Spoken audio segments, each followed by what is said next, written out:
Baik, bismillahirrahmanirrahim. Assalamualaikum warahmatullahi wabarakatuh. Waalaikumsalam warahmatullahi wabarakatuh. Apa kabar semuanya? Semoga sehat selalu ya teman-teman. Pada pagi hari ini, perkenalkan saya Bapak Ubaidillah selaku Wakil Kepala Sekolah Bidang Kurikulum, dan bersama kita yaitu Ibu Desiana, Iya benar. guru mata pelajaran matematika untuk kelas 9. Pagi hari ini kita akan membahas mengenai prasupervisi ya teman-teman. Seperti guru yang lainnya, kita akan membahas mengenai prasupervisi terkait pertanyaan bagaimana tujuan pembelajaran, topik apa yang akan dipelajari, kemudian strategi apa yang akan dilakukan. Baik, kita langsung saja ke Ibu Desiana. Baik. Ibu Desiana, apa kabar? Alhamdulillah baik Pak. Sudah siap ya? Ya insya Allah siap. Insya Allah siap. Oke, baik.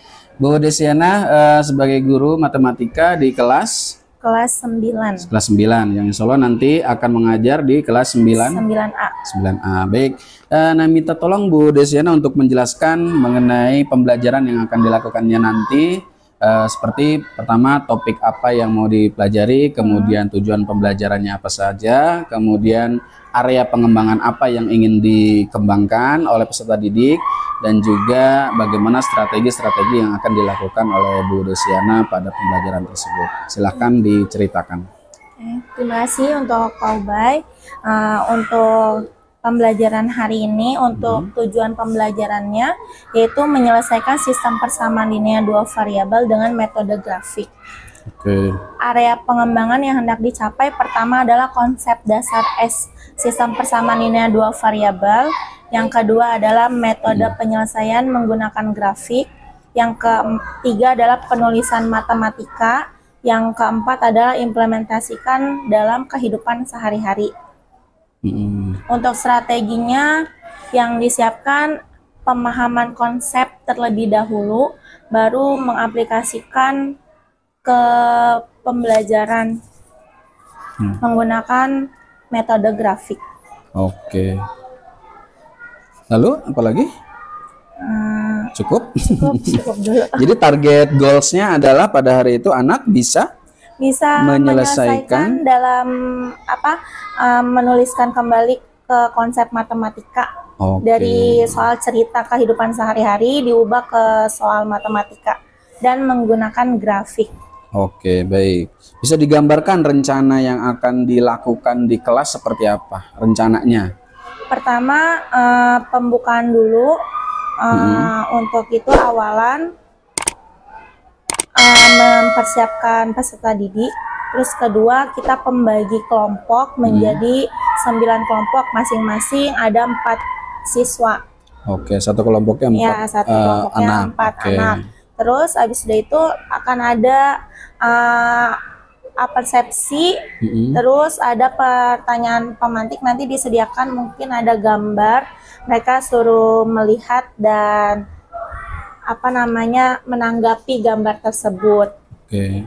Gambarnya terkait tentang ini gambar jual beli. Kayak misalkan 2 buku atau 1 pulpen kayak gitu dalam kehidupan sehari-hari. Oke. Kemudian LKPD-nya apa yang menjadi tugas mereka? Untuk tugasnya di sini disediakan kegiatan. Di sini ada beberapa paket. Di sini saya naruh, di sini ada kayak jual beli gitu. Jadi paket A, B, dan C. Di situ ada misalkan kalau paket yang pertama isinya buku dan 1 pulpen, 1 buku dan 1 pulpen. Tapi untuk paket yang kedua akan berbeda dan yang ketiga juga berbeda. Jadi nanti si anak ini akan melihat dulu dan berdiskusi kepada teman-temannya, mengubah dari paket yang ini ke dalam soal matematika. Oke, baik. Ini tujuan pembelajaran cukup banyak ya Bu Dea. Ada pertama mendefinisikan persamaan linear dua variabel, kemudian mengubah sebuah situasi menjadi bentuk model matematika, kemudian menyajikan persamaan linear, kemudian ada mendefinisikan kembali sistem persamaan linear dan dua variabel. Apakah ini waktunya cukup untuk satu pertemuan? kalau misalkan mereka diskusi dan membagi, mungkin akan cukup dan kita mungkin bisa mereview kembali. Tapi kalau misalkan nanti di lapangannya seperti apa, soalnya ini nggak terlalu sulit mungkin bagi mereka. Jadi ini kan cuma mengubah doang, terus masuk ke grafik. Oke, baik.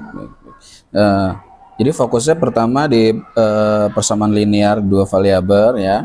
Kemudian di sini ada lagi sistem persamaan linear dua variabel. Apakah itu sama? Mendefinisikan sistemnya itu mungkin sudah kalau yang pertama kan persamaan linear.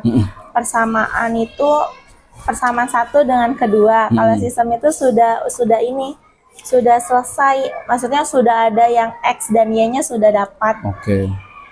Di dalam bentuk grafik nanti akan dibuat. Ya, nanti di situ ada pertama persamaannya dulu dicari, mencari X dan Y-nya. Ketika X dan Y sudah ketemu, baru nanti diubah ke dalam grafik. Kalau model pembelajaran apa yang dilakukan Bu Desiana? Untuk model pembelajarannya di sini kita pakai PBL. Oh ya, problem based learning berarti ya. Iya, jadi nanti anak-anak diberikan sebuah problem, sebuah permasalahan, kemudian mereka dibuat untuk menjelaskan dan menganalisis masalah tersebut. Kira-kira begitu ya. Oke. Baik.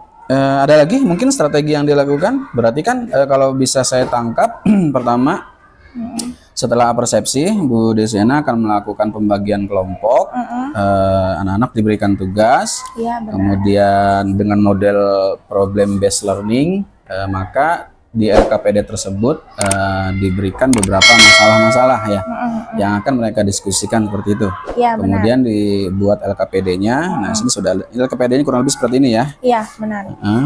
Kemudian mereka menjawab dari tugas-tugas tersebut. Setelah itu apakah nanti ada presentasi, Bu Dea? Tidak. Ada. Mungkin kalau misalkan ada kelompok yang berani maju, nanti ada presentasi.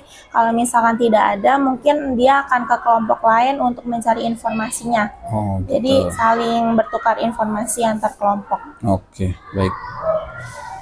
Baik, terima kasih Bu Desiana. Cukup tergambar ya perencanaan yang Bu Desiana lakukan. Insya Allah akan kita coba nanti lihat pelaksanaan pembelajaran di kelas nanti. Di kelas berapa Bu Dek? 9A 9A ya? Oke, di 9A. Mudah-mudahan bisa kondusif dan perencanaan ini bisa terlaksana dengan baik.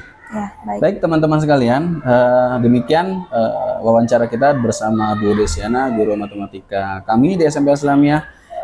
Bagaimana kelanjutan pelaksanaan proses pembelajaran matematika kelas 9 kita saksikan pada video selanjutnya. Terima kasih teman-teman. Kita tutup membaca hamdalah. Alhamdulillahirabbil alamin.